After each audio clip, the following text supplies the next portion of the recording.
तेरे आने की जब खबर महके, तेरी खुशबू से सारा घर महके, तेरे आने की। ओम शांति। 22 नवंबर 2024। बाबा की महावाक्य। मीठे बच्चे, बाप की श्रीमत पर चलना ही बाप का रिगार्ड रखना है। मनमत पर चलने वाले डिसरिगार्ड करते हैं। प्रश्न: गृहस्थ व्यवहार में रहने वालों को किस एक बात के लिए बाबा मना नहीं करते, लेकिन एक डायरेक्शन देते हैं, वह कौन सा? उत्तर: बाबा कहते, बच्चे, तुम भल सभी के कनेक्शन में आओ, कोई भी नौकरी आदि करो, संपर्क में आना पड़ता है, रंगीन कपड़े पहनने पड़ते हैं तो पहनो, बाबा की मना नहीं है। बाप तो सिर्फ डायरेक्शन देते हैं, बच्चे, देह सहित देह के सब संबंधों से ममत्व निकाल मुझे याद करो। ओम शांति। शिव बाबा बैठ बच्चों को समझाते हैं, अर्थात आप समान बनाने का पुरुषार्थ कराते हैं। जैसे मैं ज्ञान का सागर हूँ, वैसे बच्चे भी बने। यह तो मीठे बच्चे जानते हैं, सब एक समान नहीं बनेंगे। पुरुषार्थ तो हर एक को अपना अपना करना होता है। स्कूल में स्टूडेंट्स तो बहुत पढ़ते हैं, परंतु सब एक समान पास विद ऑनर्स नहीं होते हैं। फिर भी टीचर पुरुषार्थ कराते हैं। तुम बच्चे भी पुरुषार्थ करते हो। बाबा पूछते हैं, तुम क्या बनेंगे? सब कहेंगे, हम आए ही हैं नर से नारायण, नारी से लक्ष्मी बनने। यह तो ठीक है, परंतु अपनी एक्टिविटीज भी देखो ना। बाप भी ऊंच से ऊंच है, टीचर भी है, गुरु भी है। इस बाप को कोई जानते नहीं, तुम बच्चे जानते हो।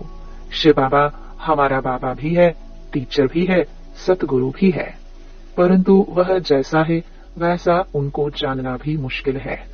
बाप को जानेंगे तो टीचर पना भूल जाएगा, फिर गुरु पना भूल जाएगा। रिगार्ड भी बाप का बच्चों को रखना होता है। रिगार्ड किसको कहा जाता है? बाप जो पढ़ाते हैं वह अच्छी रीति पढ़ते हैं, गोया रिगार्ड रखते हैं। बाप तो बहुत मीठा है, अंदर में बहुत खुशी का पारा चढ़ा रहना चाहिए, काबारी खुशी रहनी चाहिए। हर एक अपने से पूछे, हमको ऐसी खुशी है? एक समान सब तो रह नहीं सकते। पढ़ाई में भी वास्ट डिफरेंट है। उन स्कूलों में भी कितना फर्क रहता है। वह तो कॉमन टीचर पढ़ाते हैं, यह तो है अनकॉमन। ऐसा टीचर कोई होता ही नहीं। किसको यह पता ही नहीं है कि निराकार फादर टीचर भी बनते हैं। भल श्री कृष्ण का नाम दिया है, परंतु उनको पता ही नहीं कि वह फादर कैसे हो सकता। श्री कृष्ण तो देवता है ना। यूं तो कृष्ण नाम भी बहुतों का है, परंतु कृष्ण कहने से ही श्री कृष्ण सामने आ जाएगा। वह तो देहधारी है ना। तुम जानते हो यह शरीर उनका नहीं है। खुद कहते हैं, मैंने लोन लिया है। यह पहले भी मनुष्य था, अब भी मनुष्य है। यह भगवान नहीं है, वह तो एक ही निराकार है। अब तुम बच्चों को कितने राज समझाते हैं, परंतु फिर भी फाइनल ही बाप समझना, टीचर समझना, यह अभी हो नहीं सकता। घड़ी घड़ी भूल जाएंगे। देहधारी तरफ बुद्धि चली जाती है। फाइनल बाप बाप टीचर सतगुरु है, यह निश्चय बुद्धि में अभी नहीं है। अभी तो भूल जाते हैं। स्टूडेंट्स कभी टीचर को भूलेंगे क्या? हॉस्टल में जो रहते हैं वह तो कभी नहीं भूलेंगे। जो स्टूडेंट हॉस्टल में रहते हैं उन्हें तो पक्का होगा ना। यहाँ तो वह भी पक्का निश्चय नहीं है। नंबरवार पुरुषार्थ अनुसार हॉस्टल में बैठे हैं तो जरूर स्टूडेंट्स हैं, परंतु यह पक्का निश्चय नहीं है। जानते हैं, सब अपने अपने पुरुषार्थ अनुसार पद ले रहे हैं। उस पढ़ाई में तो फिर भी कोई बैरिस्टर बनते हैं, इंजीनियर बनते हैं, डॉक्टर बनते हैं। यहाँ तो तुम विश्व के मालिक बन रहे हो। तो ऐसे स्टूडेंट की बुद्धि कैसी होनी चाहिए? चलन वार्तालाप कैसा अच्छा होना चाहिए? बाप समझाते हैं, बच्चे, तुमको कभी रोना नहीं है। तुम विश्व के मालिक बनते हो। या हुसैन नहीं मचानी चाहिए। या हुसैन मचाना यह है हाईएस्ट रोना। बाप तो कहते हैं, जिन रोया तिन खोया। विश्व की ऊंच से ऊंच बादशाही गवा बैठते हैं। कहते तो हैं हम नर से नारायण बनने आए हैं, परंतु चलन कहाँ। नंबरवार पुरुषार्थ अनुसार सब पुरुषार्थ कर रहे हैं। कोई तो अच्छी रीति पास हो स्कॉलरशिप ले लेते हैं, कोई नापास हो जाते हैं। नंबरवार तो होते ही हैं। तुम्हारे में भी कोई तो पढ़ते हैं, कोई पढ़ते भी नहीं है। जैसे गांव वालों को पढ़ना अच्छा नहीं लगता है, घास काटने लिए बोलो तो खुशी से जाएंगे, उसमें स्वतंत्र लाइफ समझते हैं, पढ़ना बंधन समझते हैं। ऐसे भी बहुत होते हैं। साहूकारों में जमींदार लोग भी कम नहीं होते हैं। अपने को इंडिपेंडेंट बड़ा खुशी में समझते हैं। नौकरी नाम तो नहीं है ना, ऑफिसरी आदि में तो मनुष्य नौकरी करते हैं ना। अभी तुम बच्चों को बाप पढ़ाते हैं विश्व का मालिक बनाने, नौकरी के लिए नहीं पढ़ाते। तुम तो इस पढ़ाई से विश्व का मालिक बनने वाले हो ना। बड़ी ऊंची पढ़ाई ठहरी। तुम तो विश्व के मालिक बिल्कुल इंडिपेंडेंट बन जाते हो। बात कितनी सिंपल है। एक ही पढ़ाई है जिससे तुम इतने ऊंच महाराजा महारानी बनते हो, सो भी पवित्र। तुम तो कहते हो कोई भी धर्म वाला हो आकर पढ़े, समझेंगे यह पढ़ाई तो बहुत ऊंची है। विश्व के मालिक बनते हो, यह तो बाप पढ़ाते हैं। तुम्हारी अब बुद्धि कितनी विशाल बनी है। हद की बुद्धि से बेहद की बुद्धि में आए हो नंबरवार पुरुषार्थ अनुसार। कितनी खुशी रहती है हम सब औरों को विश्व का मालिक बनावे। वास्तव में नौकरी तो भल वहां भी होती है, दास दासिया नौकर आदि तो चाहिए ना। पढ़े के आगे अनपढ़े भरी ढोएंगे। इसलिए बाप कहते हैं अच्छी रीति पढ़ो तो तुम यह बन सकते हो। कहते भी हैं हम यह बनेंगे, परंतु पढ़ेंगे नहीं तो क्या बनेंगे। नहीं पढ़ते हैं तो फिर बाप को इतना रिगार्ड से याद नहीं करते हैं। बाप कहते हैं जितना तुम याद करेंगे तो तुम्हारे विकर्म विनाश होंगे। बच्चे कहते हैं बाबा जैसे आप चलाओ। बाप भी मत इन द्वारा ही देंगे ना, परंतु इनके मत भी लेते नहीं। फिर भी पुरानी सड़ी हुई मनुष्य मत पर ही चलते हैं। देखते भी हैं शिव बाबा इस रथ द्वारा मत देते हैं, फिर भी अपने मत पर चलते हैं। जिसको पाई पैसे की कौड़ी जैसी मत कहे उस पर चलते हैं। रावण की मत पर चलते चलते इस समय कौड़ी मिसल बन गए हैं। अब राम शिव बाबा मत देते हैं, निश्चय में ही विजयी है, इसमें कभी नुकसान नहीं होगा। नुकसान को भी बाप फायदे में बदल देंगे, परंतु निश्चय बुद्धि वालों को। संशय बुद्धि वाले अंदर गुटखा खाते रहेंगे। निश्चय बुद्धि वालों को कभी गुटखा कभी घाटा पड़ नहीं सकता। बाबा खुद गारंटी करते हैं श्रीमत पर चलने से कभी अकड़ियान हो नहीं सकता। मनुष्य मत को देहधारी की मत कहा जाता है, यहाँ तो है ही मनुष्य मत। गाया भी जाता है मनुष्य मत, ईश्वरीय मत और दैवी मत। अब तुम्हें ईश्वरीय मत मिली है जिससे तुम मनुष्य से देवता बनते हो। फिर वहां तो स्वर्ग में तुम सुख ही पाते हो, कोई दुख की बात नहीं, वह भी स्थायी सुख हो जाता है। इस समय तुमको फीलिंग में लाना होता है, भविष्य की फीलिंग आती है। अभी यह है पुरुषोत्तम संगम युग जबकि श्रीमत मिलती है।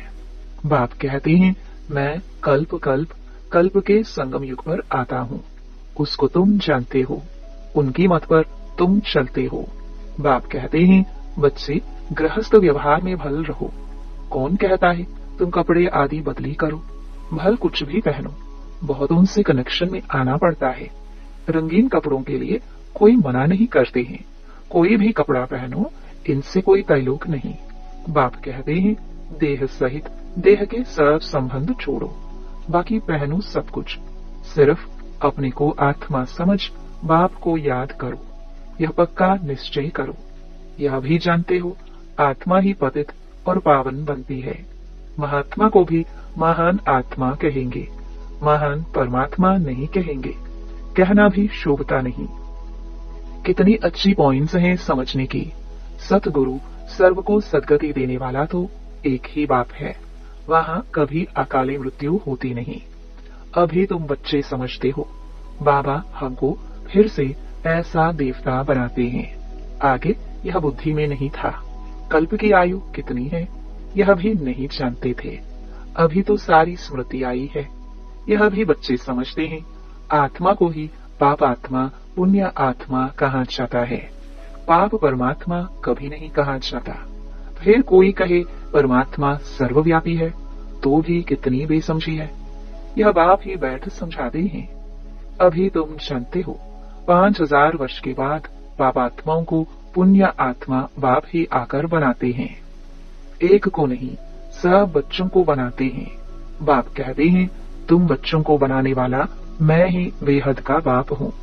जरूर बच्चों को बेहद का सुख दूंगा। सतयुग में होती ही हैं पवित्र आत्माएं। रावण पर जीत पाने से ही तुम पुण्य आत्मा बन जाते हो। तुम फील करते हो माया कितने विघ्न डालती है, एकदम नाक में दम कर देती है। तुम समझते हो माया से युद्ध कैसे चलती है। उन्होंने फिर कौरवों और पांडवों के युद्ध, लश्कर आदि क्या क्या बैठ दिखाए हैं। इस युद्ध का किसको भी पता नहीं। यह है गुप्त, इनको तुम ही जानते हो। माया से हम आत्माओं को युद्ध करनी है। बाप कहते हैं सबसे बड़ा तुम्हारा दुश्मन है ही काम। योग बल से तुम इस पर विजय पाते हो। योग बल का अर्थ भी कोई नहीं समझते हैं। जो सतो प्रधान थे वही तमो प्रधान बने हैं। बाप खुद कहते हैं बहुत जन्मों के अंत में मैं इनमें प्रवेश करता हूँ। वही तमो प्रधान बना है। तत्त्वम। बाबा एक को थोड़े कहेंगे, नंबरवार सबको कहते हैं। नंबरवार कौन कौन है यहाँ तुमको पता पड़ा है। आगे चल तुमको बहुत पता पड़ेगा। माला का तुमको साक्षात्कार कराएंगे। स्कूल में जब ट्रांसफर होते हैं तो सब मालूम पड़ जाता है ना। रिजल्ट सारी निकल आती है। बाबा ने बच्ची से पूछा तुम्हारे इम्तिहान के पेपर कहाँ से आते हैं। बोली लंदन से। अब तुम्हारे पेपर्स कहाँ से निकलेंगे। ऊपर से। तुम्हारा पेपर ऊपर से आएगा। सब साक्षात्कार करेंगे कैसी वंडरफुल पढ़ाई है। कौन पढ़ाते हैं किसको पता नहीं है। श्री कृष्ण भगवान वाच्य कह देते हैं पढ़ाई में सब नंबरवार हैं तो खुशी भी नंबरवार होगी। यह जो गायन है अतीन्द्रिय सुख गोप गोपियों से पूछो, यह पिछाड़ी की बात है। बाप ने समझाया है। भल बाबा जानते हैं यह बच्चे कभी गिरने वाले नहीं है, परंतु फिर भी पता नहीं क्या होता है। पढ़ाई ही नहीं पढ़ते हैं, तकदीर में नहीं है। थोड़ा ही उनको कहा जाए कि जाकर अपना घर बसाओ उस दुनिया में तो झट चले जाएंगे। कहाँ से निकल कहाँ चले जाते हैं। उनकी चलन बोलना करना ही ऐसा होता है। समझते हैं हमको अगर इतना मिले तो हम जाकर अलग रहे। चलन से समझा जाता है। इसका मतलब निश्चय नहीं, लाचारी बैठे हैं। बहुत हैं जो ज्ञान का ग भी नहीं जानते, कभी बैठते भी नहीं। माया पढ़ने नहीं देती। ऐसे सब सेंटर्स पर हैं, कभी पढ़ने आते नहीं। वंडर है ना, कितनी ऊंची नॉलेज है। भगवान पढ़ाते हैं, बाबा कहे यह काम ना करो, मानेंगे नहीं। जरूर उल्टा काम करके दिखाएंगे। राजधानी स्थापन हो रही है, उसमें तो हर प्रकार के चाहिए ना। ऊपर से लेकर नीचे तक सब बनते हैं। मर्तबे में फर्क तो रहता है ना। यहाँ भी नंबरवार मर्तबे हैं। सिर्फ फर्क क्या है, वहाँ आयु बड़ी और सुख रहता है, यहाँ आयु छोटी और दुख है। बच्चों की बुद्धि में यह वंडरफुल बातें हैं। कैसा यह ड्रामा बना हुआ है। फिर कल्प कल्प हम वही पाठ बजाएंगे। कल्प कल्प बजाते रहते हैं। इतनी छोटी सी आत्मा में कितना पाठ भरा हुआ है। वही फीचर्स, वही एक्टिविटी, यह सृष्टि का चक्र फिरता ही रहता है। बनी बनाई बन रही, यह चक्कर फिर भी रिपीट होगा। सतो प्रधान सतो रजो तमो में आएंगे, इसमें मूंझने की बात नहीं। अच्छा, अपने को आत्मा समझते हो। आत्मा का बाप शिव बाबा है, यह तो समझते हो ना। जो सतो प्रधान बनते हैं वही फिर तमो प्रधान बनते हैं। फिर बाप को याद करो तो सतो प्रधान बन जाएंगे। यह तो अच्छा है ना। बस यहाँ तक ही ठहरा देना चाहिए। बोलो बेहद का बाप यह स्वर्ग का वर्षा देते हैं, वही पतित पावन है। बाप नॉलेज देते हैं, इसमें शास्त्र आदि की तो बात ही नहीं। शास्त्र शुरू में कहाँ से आएंगे। यह तो जब बहुत हो जाते हैं तब बाद में बैठ शास्त्र बनाते हैं। सत्युग में शास्त्र होते नहीं, परंपरा तो कोई चीज होती नहीं, नाम रूप तो बदल जाएगा। अच्छा, मीठे मीठे सिखिलदे बच्चों प्रति माता पिता बाप दादा का याद प्यार और गुड मॉर्निंग। रूहानी बाप की रूहानी बच्चों को नमस्ते। धारणा के लिए मुख्य सार। पहला, कभी भी याहुसेन नहीं मचाना है। बुद्धि में रहे हम विश्व का मालिक बनने वाले हैं। हमारी चलन वार्तालाप बहुत अच्छा होना चाहिए, कभी भी रोना नहीं है। दूसरा, निश्चय बुद्धि बन एक बाप की मत पर चलते रहना है। कभी मूंझना व घुटका नहीं खाना है। निश्चय में ही विजयी है, इसलिए अपनी पाई पैसे की मत नहीं चलानी है। वरदान, किसी भी परिस्थिति में फुल स्टॉप लगाकर स्वयं को परिवर्तन करने वाले सर्व की दुआओं के पात्र भव। किसी भी परिस्थिति में फुल स्टॉप तब लगा सकते हैं जब बिंदु स्वरूप बाप और बिंदु स्वरूप आत्मा दोनों की स्मृति हो, कंट्रोलिंग पावर हो। जो बच्चे किसी भी परिस्थिति में स्वयं को परिवर्तन कर फुल स्टॉप लगाने में स्वयं को पहले ऑफर करते हैं, वह दुआओं के पात्र बन जाते हैं। उन्हें स्वयं को स्वयं ही दुआएं अर्थात खुशी मिलती है। बाप द्वारा और ब्राह्मण परिवार द्वारा भी दुआएं मिलती हैं। स्लोगन, जो संकल्प करते हो उसे बीच बीच में दृढ़ता का टप्पा लगाओ तो विजयी बन जाएंगे। ओम शांति।